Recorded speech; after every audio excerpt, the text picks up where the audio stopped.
Dongkrak jumlah kunjungan wisatawan di Museum SMP 2 Palembang agar mencapai 30.000 kunjungan hingga akhir tahun 2025.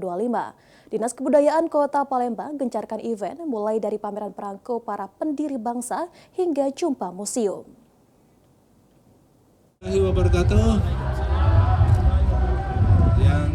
Hal ini diungkapkan oleh Kepala Dinas Kebudayaan Kota Palembang, Sulaiman Amin.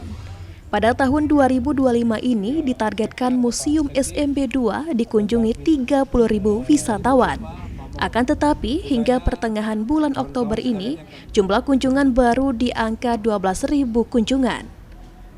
Sementara untuk target pendapatan asli daerah atau PAD tahun 2025 ini di angka 80 juta rupiah. Namun saat ini baru tercapai di angka 58 juta rupiah. Untuk mengejar jumlah kunjungan, Museum SMP 2 akan melaksanakan pameran perangko para pendiri bangsa dan jumpa museum yang akan dibuka langsung oleh Menteri Kebudayaan Fadlizon. Dari target sebetulnya masih jauh, jadi saat ini capaian kita baru di 12.000, sementara target kita 30.000. Itulah coba kami di sisa waktu ini kami tetap berupaya, kami tetap optimis dengan melakukan event-event yang dipusatkan di museum. Baik itu sifatnya FGD, workshop atau seminar, semuanya event-event yang lain kita lakukan di area Museum Sultan Mahmud Badarudin II. Kan ada target PAD-nya Pak kalau untuk itu? Ya, untuk tahun ini target PAD-nya kita di 80 juta.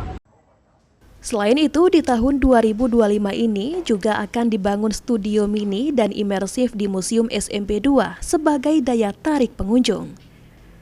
Sandi Pratama, PAL TV.